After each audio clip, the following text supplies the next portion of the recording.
Макдональдстың мысалы франшизасын алсаң да, сен еңбек етуің керексің бәрібір. Талдықорғаннан 3 машина болып шықтық. Қазір 3 сағатта жетеміз деп айтқанда мен шок болғанмын. Айына қанша ақша табасың? Азартына кірсең, сен тоқтамайды екенсің. Мүмкін сіздер уже франшизада келе аласыздар, иә? Ассалаумағалейкум көрермендер. Бүгін бізде қонақта Алмат мырза, екі жобаның авторы Қорашикен және де Лайкфиш. Қош келдіңіз, келгеніңізге рахмет, уақыт бөліп. Ендеше бірнеше сұрақтарым бар. Енді ішінде өте маңызды сұрақтар, көрермендерге қызық болады деп ойлаймын. Ендеше бастайық онда. Бастадық. Әлеке қиын болса да айтайын енді. Айына қанша ақша табасың? Четко айтыңызшы. Бірден сразу қанша табыстан бастадыңыз ба? Өте ауыр сұрақ екен. Енді бәріне қызық шығар осы сұрақ. Общепит саласына келіп, жақсы тәжірибе алып, қазір жақсы қарқынды дамып масштабқа шығып келе жатырмыз ғой. Айлық табысым өзімнің отбасыма, ағайын тумама, әке-шешеме, ата-анама, бауырларыма жетеді. Мен өйткені бөлсем. Ақша табам, бүткіл менің жанына жақын жандарға бөлсем ақшамды. Айлық табысым бала-шағама, өзімнің жұбайыма, өзімнің жүріп тұруыма, тамағыма, күнделікті расходтарыма, ай сайын барлығына жетеді. Астында көлігім бар, үйім бар. Қазір енді осы кәсіпті бастағаннан кейін жағдайым дұрысталып, өзімнің істеген жұмысым өзіме мотивация болып жатыр да. Мысалға, бәрінде солай шығар енді. Ақша тапқан сайын адам шаршамайды. Бұл енді табыс қой, былай айтқанда, өмірдің заңдылығы. Бізде қазір отбасылық кәсіп деп айтсам болады. Мен жалғыз өзім істеп жатқан жоқпын. Мен бауырларым көмектесіп жатыр. Әйелімнің қолдауы бар. Қазір жас болса да, бала-шағам бәрін түсінетін жаста. Бала-шағамның қолдауы бар. Жұмысқа кетіп бара жатсам, әкешім деп жақсы сөзімен жолыңыз болсын. Үйімнің қасында тиіп тұрса да жұмысым, күнде бала-шағам маған соны айтып отырады. Ата-анамның қолдауы, бауырларымның қолдауы, айтқан кезде жаныма жақындардың қолдауы арқылы мен жақсы мотивация алып, жұмысымда өте жақсы дәреже көрсетіп жүрмін деп айта аламын. Айлық табысымды суммамен айтпай қояйын. Бірақ енді жұмыс істей берсең, кете бересің, тоқтамайсың. Кәсіптің бір жақсысы, азартына кірсең, сен тоқтамайды екенсің. Бірақ ойланасың кейде, осынша уақыт жұмыс істеп, қатты шаршап, бұл өмірдегі дүние, каждый тапқан дүниеңнің жауап бересің ғой. Мысалға ше, қолдандың ба, қолданбадың ба, мысалға алып бекер дүниені жинап, жүрекке ақша кіріп кетсе де жаман да. Сол үшін айлық табысым туыстарыма 10 миллионның ар жақ, бер жағы дейсің ғой. Солай айтайық. Болды онда. Енді тағы да бір ұнамайтын сұрақтарды қояйын енді. Көре алмай жамандық жасағандар болды ма? Неше түрлі тірліктермен байқап қалған. Енді жұмыста жүрсің ғой, біраз жұмыс жасап жатсың, ары бері кішкене алдыға жылжу болып жатыр. Енді өмірде болады ол, ондайсыз мүмкін емес. Білеміз бәрімізді ше. Сондай бір жамандық жасаған, может, алыс жақыннан сол туралы бір-екі нәрсе айтып берсең. Өте орынды сұрақ, Асқар мырза. Енді айтайын, көре алмайтындар бар. Осы кәсіппен айналысқалы бері көбісі деп айтпай қойын. 100% мен танитын адамдардың ішінде бір 20-30% көре алмайтындар бар. Енді былай айтқан кезде конкуренттердің де арасында бар. Кәсіп жақсы істеп жатқан кезде аяқтан тартатындар өте көп негізі. Бірақ жұмыс істеп жатқан кезде оған мән бермеу керек. Өзі солай қалады ше. Маған қиянат жасағандар болды өмірде өте көп. Барлық осы кәсіп жасау арқылы жақсы дәрежеге жеткенім, бұның барлығы өмірдегі сабақ болып жатыр. Қиянат жасағандар болды, бірақ осы кәсіпте жүріп айтайын, мені қолдап, нөлден көтерілдік қой біз. Ешқандай поддержка болған жоқ, ақшалай көмек, жоғарыда көкем болған жоқ, мысалға, бүйтіп қолдайтындай. Өзім адал еңбегіммен қанша қиындықтың арқасында осы жақсы дәрежеге жетіп жатырмын. Қолдаушылар көп, Аллаға шүкір. Осы менімен бірдей дәрежеде жүрген, өзінің жаңағы жеке кішігірім болса да кәсібі бар, осы өзімнің ауылымнан, осы районнан көп деген қолдаушылар келіп, құттықтап, кәдімгідей қуанышымды бөлісіп сөйтіп жатады. Мен ризамын. Өйткені осы кәсіпті бастап, масштабқа шығып, осы ауылымнан да осындай керемет ресторан ашайыншы, ішінде барлығы болатындай, осы Қаскелең қаласына келіп қонақтарды күтіп алып, жақсы настроениемен жақсылап жайғастырып, жақсы қызмет көрсетіп, сервис, качество тамақтағы әртүрлі тамақтар бар ғой біздің мысалға лайкеш құрылған балық ресторанында қазірде шашлықтың бірнеше түрі бар, мысалға былай айтсақ 16 түрі бар, лағманның 16 түрі бар. Қазір Қарабала шеф-повар негізі Қазақстанға танымал шеф-поварлардың бірімен бірге жұмыс жасаймыз қазір. Осы ресторанда жұмыс істеп жатыр. Және де біз жақында точкалар асып жатырмыз, алдағы уақытта үлкен жетістікке жетеміз бірге деген жақсы ниетіміз бар. Енді осы ресторанда ең мықты сервис болса, ең мықты обслуживание болса, фастфудтың мықты дәмді тамақтар мысалға дәмді қылып жасайтын бір келген адам жеп көріп риза болып маған рахметін айтып кететіндей қонақтарды мен осылай жұмыс істеп жатырмын да қазір. Мен көрген шығарсыздар, жақында осы общепит саласында өзім жүрегім салып жатырмын да. Өйткені осы районда, осы қалада былай айтқанда бар шығар, мен үлкен мангал жасап жатырмын. Ұзындығы 7 метр. Ені үлкен шашлықтар пісетіндей, бір пісіргенде 200 шашлық дайын болады 10-15 минуттың ішінде ше. Енді оның барлығын есепке алып, кітапта қалай жазылған, дәл солай жазып жатырмын. Қолымнан келгенше жақында халқымен бөлісетін боламын. Осы ресторанға келетін қонақтарға керемет шашлықты мен осы районда ұсынатын боламын, Құдай қаласа. Кірген кездегі күтіп алу, витринадағы шашлықтың видтары, бірнеше видтары. Қонақ келген кезде қарап тұрып, сүйсініп тұрып, прям ана шашлықтардың видін көріп тұрып, мынаны маған беріңіз деп, официант келеді, көзінше шашлықтарды салып алып барып, 10-15 минуттың ішінде пісіріп, алдына әкеліп береді. Енді оның дәмін уақыт көрсетеді, халық өз бағасын беретін болады. Енді бірақ осы общепит саласында қатты жүрегім салып істеп жатырмын. Менің өзім негізі былай ғой, бизнес бұл кәсіп. Біреуге пайдаң тию керек. Егер сенің біреуге пайдаң тисе, онда сенің бизнесің жүреді деген сөз. Мысалға, халық күтіп отыр. Мен қазір прогрев жасап жатырмын, иә? Мангалды жасатып жатырмын, мангалный зона жасатып жатырмын, мықты шашлықтар таңдап жатырмын. Осының бәрі халыққа қызық та. Мен келген қонақтарға от души бергім келеді. Жаңағыдай рахмет айтып кететін сияқты. Бұл значит мен халыққа өтіп жатырмын деген сөз. Халыққа пайдам тиіп жатыр. Дәмді шашлықты халық жеп жатыр, Құдай қаласа. Значит менің пайдам тиіп жатыр, менің кәсібім жүреді деген сөз. Әр салада мен айтамын ғой, мысалға мұғалім болсын, жаңағы скорыйда істейтін фельдшер болсын, кәсіпкер болсын, көше сыпыратын болсын, өзінің жүрегін салып тұрып істесе, жұмысында жетістік болады. Мысалға айтайын, етікші деген бұрын бар еді. Мысалға бұрын качественный аяқ киімдер болды. Етікші етікті тігеді, жақсы тігіп берсе, оның жұмысы бағаланады. Қазірде мысалға етікшіні көбісі бағаланбайды. Бір жігіт болсын, мықты етік тігетін естимін мен, барам. Маған енді ойымдағыдай қылып аяқ киім тігіп берсе, мен 500 мың теңге сатып аламын. От души сатып аламын. Міне осылай етікші болса да, оның қол өнері ғой. Көрдіңіз ба? Адал еңбегі, маңдай тері. Ол от души жүрегін салып жасады, маған ұнады, мен любой бағаға сатып аламын. Өйткені ол менің удобством, менің қажеттілігім. Кім қандай салада қызмет жасасын, жұмыс істесін, айтады ғой, негізі бұл өмір қамшының сабындай ғана қысқа өмір дейді. Қамшының сабындай емес, құстың тұмсығындай деп айтады. Көзіңді аштың, жұмның уақыты өтіп жатыр. Кеше ғана бала едік, қазір мысалға үлкен жігітпіз. Сол сияқты уақыт өте қысқа мерзім ше. Осы өмірді жақсы жұмыс істеп, адамдарға жақсылық жасап, жақсы адам болып, осы өмірді жұмақ қылып білу керек. Енді бір сырыма деп айтайын да, енді общепит саласы, тамақ саласында осы жүрудің, бизнесің алдыға жүріп кетеді ғой. Соның сыры неде? Енді мен байқап жүрмін да, бизнесің алдыға жүріп жатыр, Аллах береке берсін. Ар жақта, бер жақтан ашып жатсыздар, көлік алып, үй алып, ары бері енді жұмыстарың жүріп жатыр, көріп отырық. Соның сыры неде? Кәдімгі, мысалы, біріншіден мынау, екіншіден, үшіншіден деп қанша уақыт кетеді, соның барлығын бір айтып берсеңіз. Мысалы мен сіздер сияқты дәрежеге жетуім керекпін. Не істеуім керекпін? Асқар, сен мынаны істе, и все. Соны бір қысқаша түсіндіріп берсең. Бизнес қалай жүргізуге болады осы общепит саласын? Өте керемет сұрақ. Асқар мырза, бұл осы сұрақтың жауабы көп адамдарға маңызды деп ойлаймын. Маңызды, иә. Қараңыз, кәсіптің жақсы жүруі біріншіден жүрегін салып, шын жүректен жұмыс жасау. Өзіңнің жұмысыңды жақсы көру. Жұмысыңды жақсы көрсең, ол хоббиге айналады. Хобби деген ол жұмыс жасау арқылы рахаттану.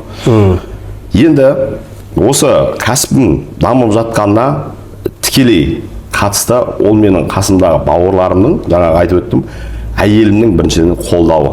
Бала шағамның, жаныма жақын жандардың қолдауы біріншіден. Екіншіден, мықты кәсіпкердің артында мықты команда тұрады. Мен қанша уақыт жұмыс істеп келдім, менің қазір тәжірибем арқылы көзім жеткені, мықты командаң болса, сенің жұмысың тоқтамайды. Мысалға, команда жинайсың жұмыс бастаған кезде. Бәріне өзің контроль жасауың керек, бәрін таңдауың керек, жаңағы жұмысшылардың. Управляющий директорың бар, администраторың бар, қызмет көрсетуші қыз-жігіттерің бар, арасында аспаздар бар, көмекшілері бар, техперсоналдар бар. Мысалға, оның барлығын жұмыс жасау арқылы өзі мықты жұмыс жасайтындар қалады. Оның мықты жұмыс жасаған адамның жалақысын да көтересің. Қолынан келгенше ол адамнан айырылғың келмейді. Өйткені ол маған жақсы жұмыс істеп тұр. Мен риза болам, жалақысын көтеріп берем. Ең осы сұрақтың жаңағы маңыздылығы, жаңа айтып өтейін, мықты команда арқылы үлкен жетістікке жетуге болады. Сол үшін командадағы әрбір адамның жақсы жұмыс істеуі өте маңызды. Командаң арқылы жетістікке жете бересің. Сол мықты команданы қалай құрамыз енді? Мықты команда өзі уақыттың өтуімен өзі сараланады. Бірақ өзің құруың керексің оны, бірақ. Өзің құруың керек, сол жерде өзің жүруің керек. Өзің жүрмесең, өзің қарамасаң, ол бардақ бола береді. Тағы да мен осы жерде бір айта кетейінші. Негізі жасы үлкен адамдардың өзі кәдімгідей маған келіп, риза болып, амандасып, әлеке деп, құрметтеп, мен ойлайтын едім, дәл осындай адал еңбекпен нөлден көтерілу мүмкін емес деп ойлайтын едім дейді. Көтерілген адамдардың бары жаңағыдай, біреу ақшамен поддержка береді, біреудің көкесі болады, жоғарыда мысалға ше, поддержка деген болады деген сияқты ше. Көп адам тамғалады да. Алмат мырза, мен көзім жетті, және сіз былай енді Инстаграмда, ТикТокта жүреміз ғой, ол ешқандай мақтаныш емес. Біз сияқты қарапайым жігіттерге, қыздарға, қазақ халқына мотивация деп өзім білем да. Өйткені біз аз нәрсе көрген жоқпыз, көп үлкен қиындықтарды көрдік, сол қиындықтардан өттік. Қазір маған уақытты артқа қарай қайтарып жіберсе, мен өзім ойлаймын да, үйде жатып, түнде Құдайға шүкіршілік айтам, жатам, шүкіршілік айтам, Аллаға шүкір, мыңда бір шүкір.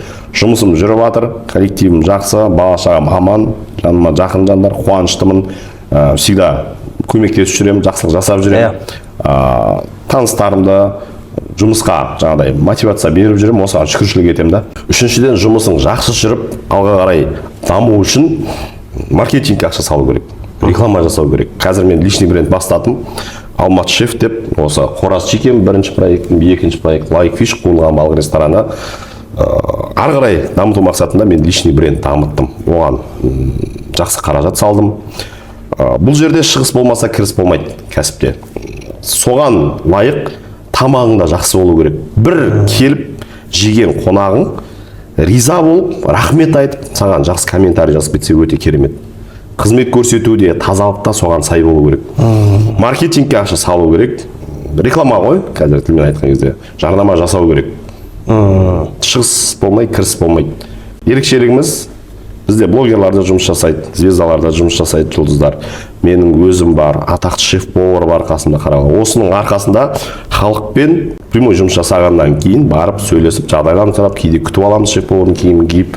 Осындай жақтармен жұмысыңды ары қарай дамытуға болады. Енді жұмыс болғаннан кейін, бизнесің алдыға жүргеннен кейін конкуренттер болады. Енді ол жағын білесің. Оның арасында жақсы болып келетіні бар, жаман болып келетіні бар, тексеріп келетіні бар. Енді сіздердің өзіңіздің идеяларыңызды ұрлаған конкуренттер болды ма? Идеяларды, немесе бір істерді, жалпы айтқанда конкуренттер сізден не ұрлады? Мен білемін да соны мысалы.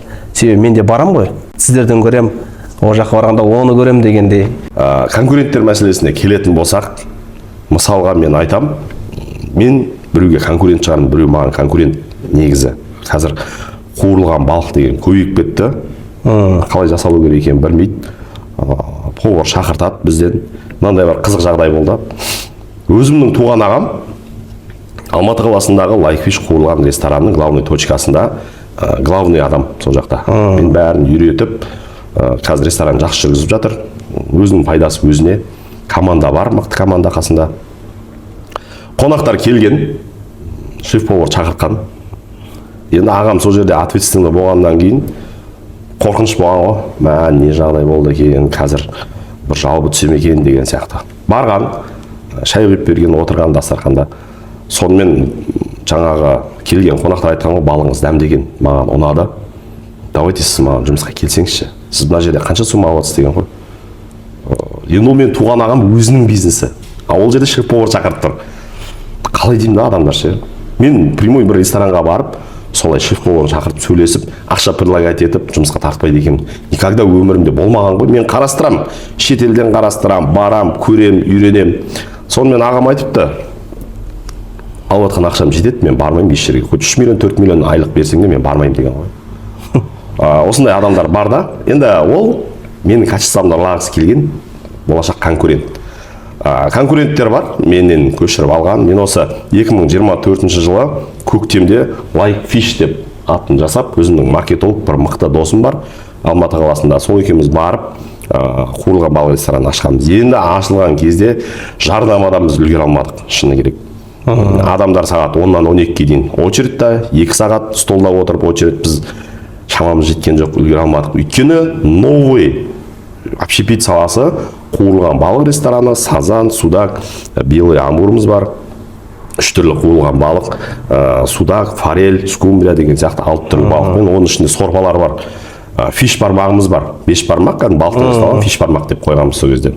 Салаттың түрлі-түрлісі бар. Енді ол кезде летник болған бізде, ресторанымыз үлкен болды, халық көп келді. Мен өзімнің есімде операторский телефонды мен ұстап жүрдім. Талдықорғаннан 3 машина болып шықтық, сіздердің рекламаларыңызды көрдік. Қазір 3 сағатта жетеміз деп айтқанда мен шок болғанмын. 3 сағаттан кейін келді, қонақтар дәмін көрді, жеді, риза болып рахметін айтып кетті. Сонымен қатар Талдықорғаннан 3 сағаттан келгеннен кейін Есік, Челек, Талғар, Қаскелен, басқа да қаланың жан-жағынан осындай қонақтар келді. Бала-шағасымен түнгі 12-ге дейін есіктің алдында күтіп тұрды. 12 болды, жабылдық, ренжімеңіздер, біз шамамыз келгенше істедік деген кезде ренжіп тұрғандар болды. Біз алыстан келіп едік, өтініш бізге бір порция жасап беріңізші деп. Енді Датаво осындай мықты маркетинг жасап, қонақтарымыздан үлгере алмай, конкуренттерім келіп те балық жеді мен. Сол кезде ойлаған ғой, бізде осындай қуырылған балық ресторанын ашайық. Осындай бізде жарамыз. Енді ашты, қазір көп конкурент деген. Қазір көп, иә. Қазір көп, өте көп. Шамасы келгенше жұмыс істеп жатыр. Негізі мен конкуренттерді қатты құрметтеймін. Өз басым. Не үшін екенін айтайын басқа. Не үшін? Мысалға, дәл осы менің қасымнан тағы да 10 рыбажарка рестораны ашылса, бүткіл халық осы жерге келеді. Бәрінде сауда болады. Тастақта гүл сатып тұрғандар қаншама конкурент бар, 100 адам гүл сатып тұр. Бәрінде сауда болып жатыр ғой. Сол сияқты менің қасыма егер 100 ресторан ашылатын болса, 100 деп енді көп асыра сілтеп айтпай қойын, 5, 6, 10 ресторан ашылатын болса мен қуанам. Конкуренттер келген жақсы. Менің алтын көршім бар. Мен негізі осы ресторанды ашып жатқан кезде жақсы қаражат салдым. Жүрегім салдым, әлі де салып жатырмын. Көршім қуанады көріп ше, аға сізде жұмыс үлгере алмай қалсаңыз екен, сізге қонақтар сыймай қалса екен, бізге келіп отыратын деп. Кереметті. Не деген керемет. Ал бір конкуренттер бар, енді действительно енді шынын айту керек, қатты ызаланып, ашуланып, зиянымды тигізсем, осы жаққа адамдар жіберіп, талай болған конкуренттер екенін біліп те қойдым мен ше. Практикада болған нәрсе ғой. Практикада болған нәрсемен бөлісіп отырмын да. Кім екенін де біліп отырсың. Мен кім екенін білем, қандай компания екенін бәрін білем. Адам жіберген, оқушы, студент балалар жіберген, барлығын комментарий жазасыңдар деген. В общем, сондай комментарий жазып, аузына келгендерін жазып, келген, тамақ, заказ берген білмеймін, точно келген. Арасында келмегендер де бар. Компания болып жазған ғой, 10-12 адам. Тамақтар дәмді емес, сасып кеткен балықтары, вообще күтімі нашар, зданиенің іші салқын, қызмет көрсету жоқ, жаңа официанттар шыбын сияқты ұшып жүріп, никогда ондай болмаған ғой бізде. Мен басқа жағым слабый болатын шығар, міне күтіп алатын официанттар, хостес, администратор, барлық есіктің алдынан адам кірген сайын күтіп алып тұрады. Енді кешкі уақытта полный посадка болған кезде, халық толған кезде үлгермей қалатын шығар енді күтіп алып. Бірақ мен үйретіп қойғанмын ғой. Бізде никогда ондай болмаған. Бізде болмаған заттың барлығын жазып отыр да. Осыдан бұрын мен бір Instagram страницаға, Instagram парақшама рилс түсірген болатынмын, конкуренттер туралы ше. Конкуренттер бір-бірімізді қызғанбайықшы. Иә. Сен мысалға менің өзімнің дәрежемнен жоғары адамдар, мен қызық емеспін оларға. Менің дәрежемнен төмен адамдар вот қызғанады да солай жасайды да. Мен соларға айтамын, лучше энергияңды осы жамандық жасауға кетіргенше ешкімге қарама, жұмыс жаса, конкурентіне қара, бірақ одан жақсы жұмыс жасауға тырыс. Качествоға жұмыс жаса, жарнамаңды мықтыла, бәрін идеальный қылып жасас, сенің де жұмысың жүреді. Мен осы айтайын деген, негізі конкурент келсе, мен өзім шын жүректен қуанам. Осы общепит саласында, фастфуд саласында, мен енді қанша жыл тәжірибемнің арқасында мықты крылышқа қуыратын аспаз ретінде өзімді мойындадым. Өйткені мен қуырылған крылышкалар өзімнің авторлық приправамен жасалады. Қандай аппаратпен қанша уақыт қуырылу керек, дәмі қалай болу керек, ішіндегі сүйегіне дейін пісу керек. Оның барлығын мен меңгергенмін. Қандай май, қандай аппарат, мысалға ше. Газовый аппараттар бар, электрический аппараттар бар.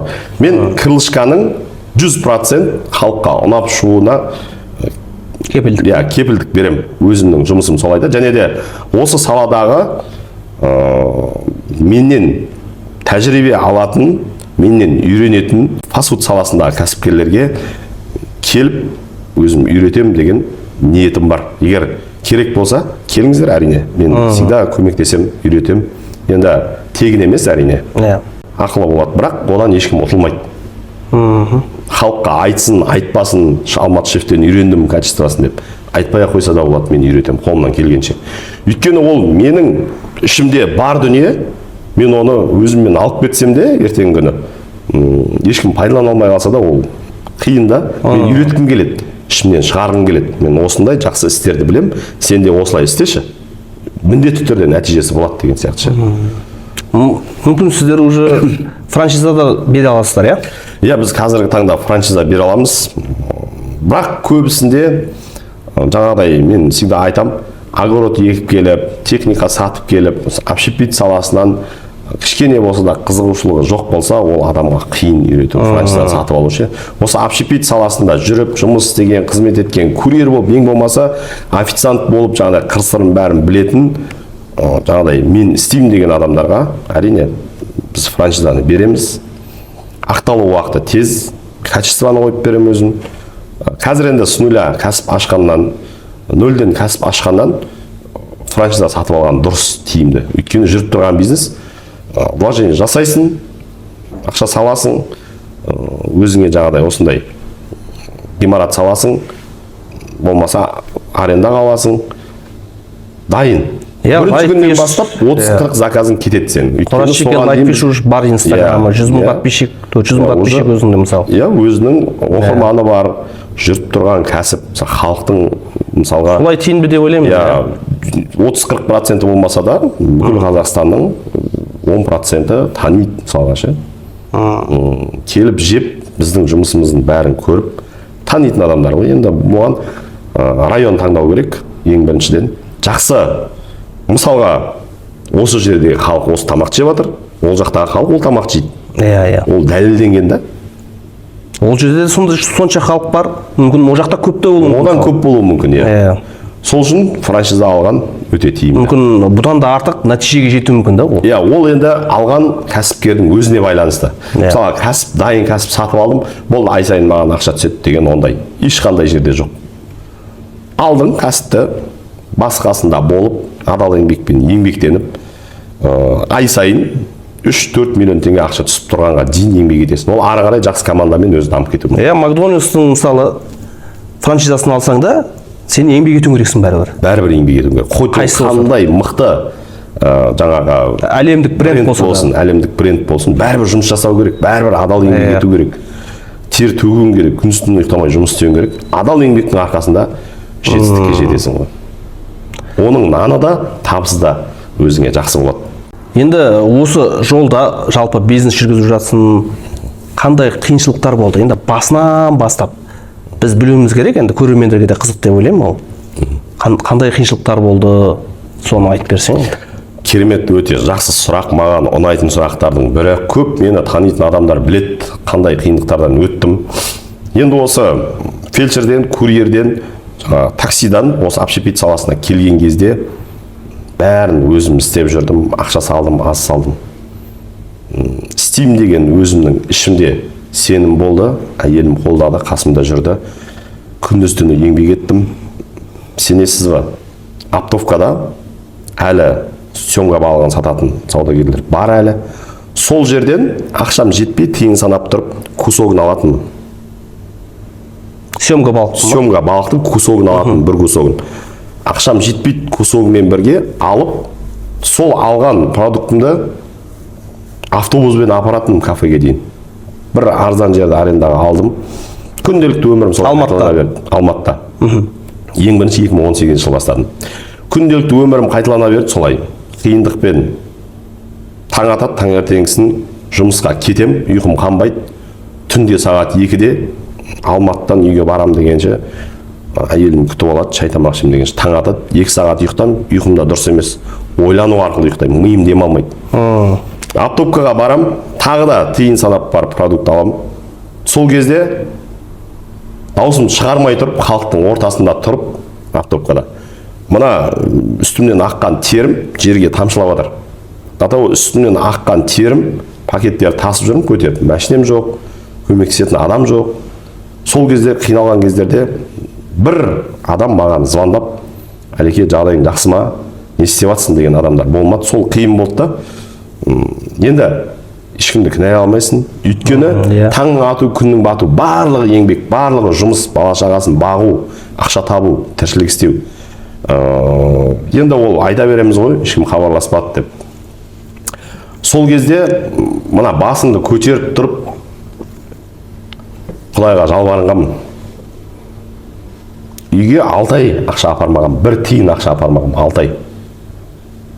2 балам бар.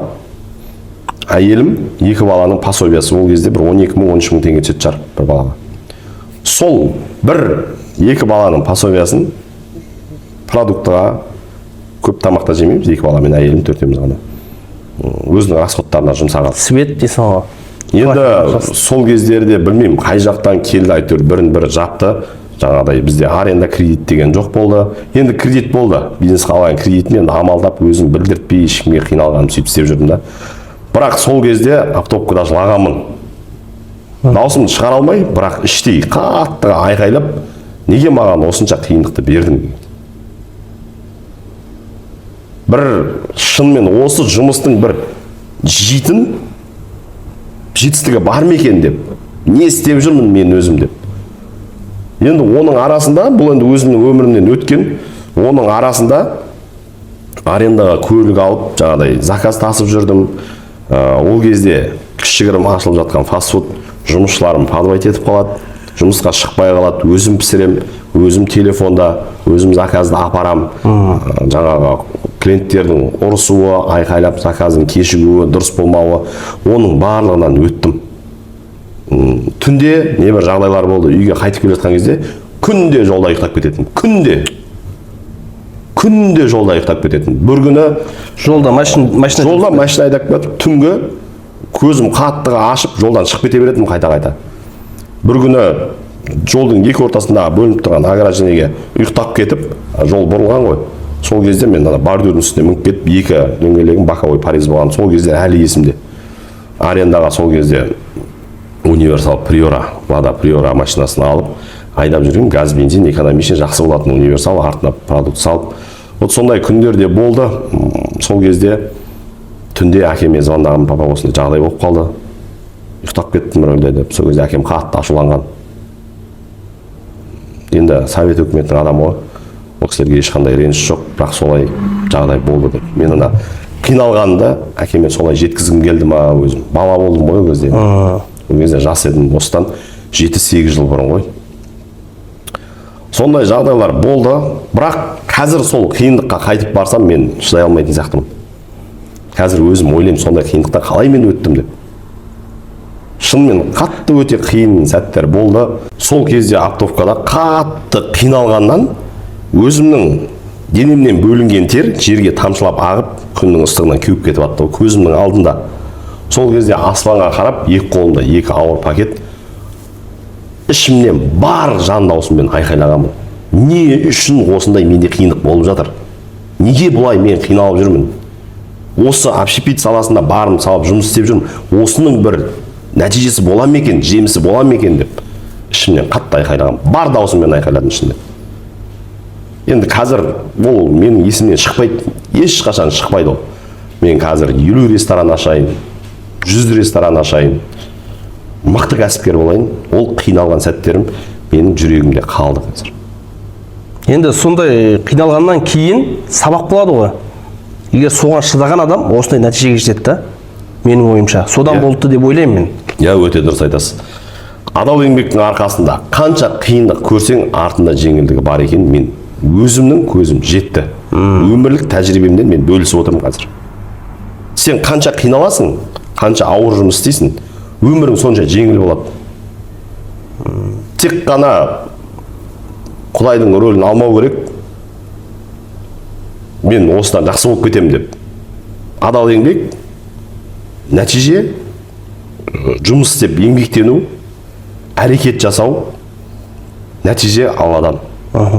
Нәтижесі болады міндетті түрде. Енді біраз бизнес аштың, енді айтып жатсың, бірге істеп, кейде болады ғой, өмірде сені пайдаланады, лақтырып кеткен кездер болды ма, бірге істеген адамдарыңыз? Я, әрине болды, бірнеше рет болды.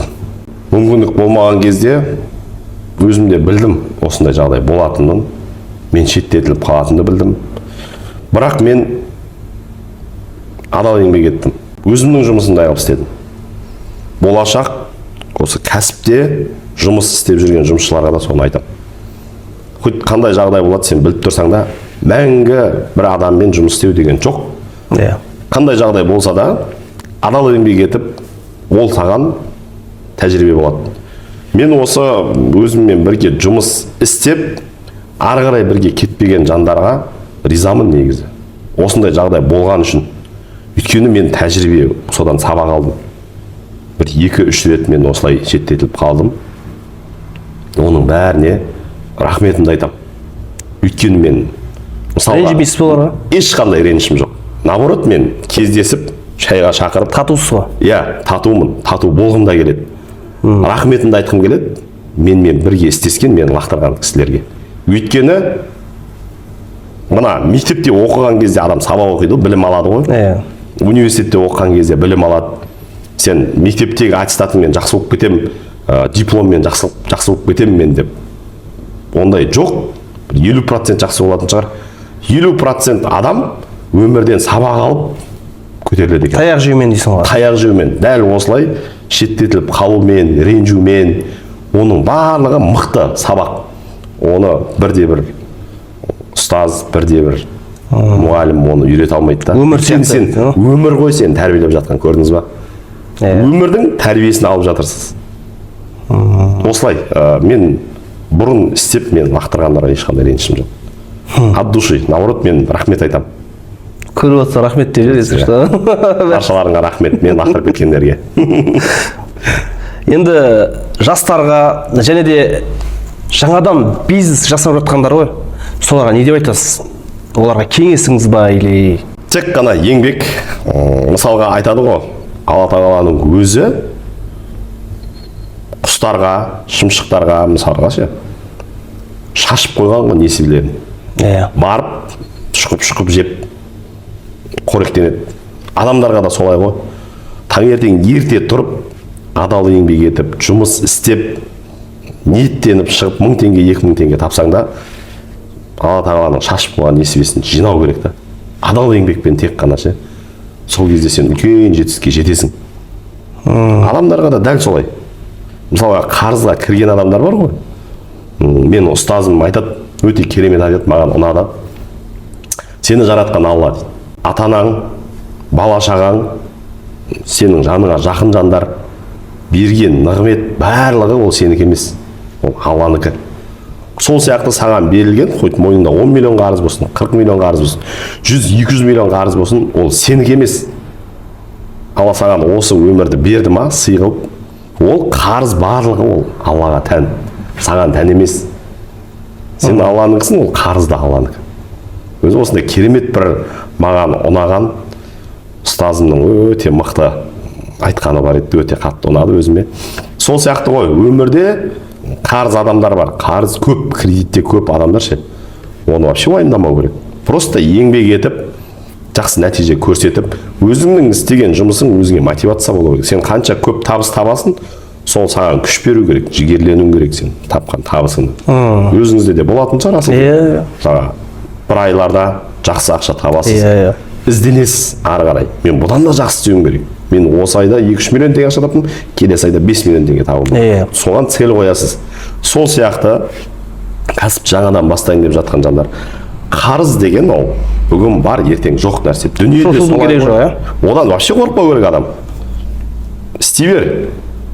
Қарамай ешкімге. Бірақ қайтару керек уақытында деп қойса. Жоқ, қайтарасыз. Кешіксеңіз де оны қайтарасыз. Тек жұмыста осындай жетістіктер болу керек. Еңбек қой бәрі, еңбек, адал еңбектің арқасында жаңағыдай жақсы нәтижеге жетуге болады. Енді осы подкастты қорытындыласақ, бастан аяқ бір жалпы полный айтып жіберсеңіз, толықтай. Не істеу керек? Жаңағыдай кеңінен бір басынан бастап кім болдың, одан кейін не істедік? Содан кейін қорытындылап, жаңағыдай кеңес беріп полный айтып жіберсеңіз. Өте керемет. Негізі кәсіпке келдік. Жақсы жұмыс істеп жатырмыз, жақсы табыс тауып жатырмыз, жақсы команданың арқасында деп айттық. Жаныңа жақын жандардың поддержкасы деп айттық, көмегі ше. Бауырларыммен жақсы қарым-қатынаста болуым, ата-анама жақсы қарым-қатынаста болуым, ата-ананың дұғасы қабыл болады негізі. Күндіз түні дұға тілеп жүреді ата-анамыз, осы істеп атқан жұмысымызға риза болғаннан кейін, осы бала-шағам аман болсын деп, ешқандай ата-ана баласына жамандық ойламайды. Сол сияқты айта кетейін, негізі әр адамның өмірі өзінің қолында. Қандай үйде береке болады, мысалға таза үйде, ұрыс керіс жоқ, сыйластығы бар үйде, бала-шағаның ойын күлкісі, дауысы қуанышы бар үйде береке болады. Нанның ұсағы шашылып жатқан үйде береке болмайды. Бәрі жиналу керек. Мен бала кезден осы дастарханда отырамыз ғой, нан жейміз, нанды сындырамыз, булкан нан болсын, нанның ұсақтары түседі. Сонымен жинап, сыпырып алып, бәрін мен өзімде солай қалыптасқанда. Өмірімде солай кішкентай кезімнен бастап нанның ұсағын бәрін жинап, жеп қоямын. Осындай үйлерде береке болады, мысалға ше. Бірақ әр адамның өмірі өзінің қолында. Әрекетіне қарай, оның жаңағы позитивіне қарай, тек қана жақсы адам болу керек, жамандық ешқашан жасамау керек. Мысалға, сөзбен болсын, іспен болсын, іс-әрекетпен болсын, ешкімге жаманшылық жасамауың керек. Қандай бір жаманшылық жасасаң, ол өзінің алдынан бәрібір қайтып келеді. Бумеранг дегенге мен өте қатты сенемін өзімше. Өйткені өзімнің өмірімде, өмірлік тәжірибемде сол қайталанып жатыр да. Біреуге пайдаң тимесе де зияның тимеу керек қой. Бір сөзбен айтқанда, сен осы өмірде жақсы адам болуың керек. Осы өмірде бір өзіңде солай жетістік болмаса да, осы өмірде қалатын бір жақсы нәрсе істеп кетсем екен деп, әрбір жігіт, әрбір қазақтың ер азаматтары осылай ойласа, біздің өміріміз жақсы болады. Дамимыз, өсеміз, өнеміз, көгереміз. Тек қана жақсы іспен айналысу керек, тек қана жақсы іспен үлкен жетістіктерге жетуге болады. Алмат мырза, рахмет сізге. Сізге де рахмет, көп-көп. Жақсы подкаст болды, өте жақсы әңгіме сұхбат болды. Шақырсаңыздар тағы да келем. Егер осы біздің сұхбат халыққа ұнап жатса, әрине мен қуаныштымын. Сізге де рахмет көп-көп. Жазылып, лайк басып қойыңыздар. Бізбен бірге болған Алмат мырза. Рахмет.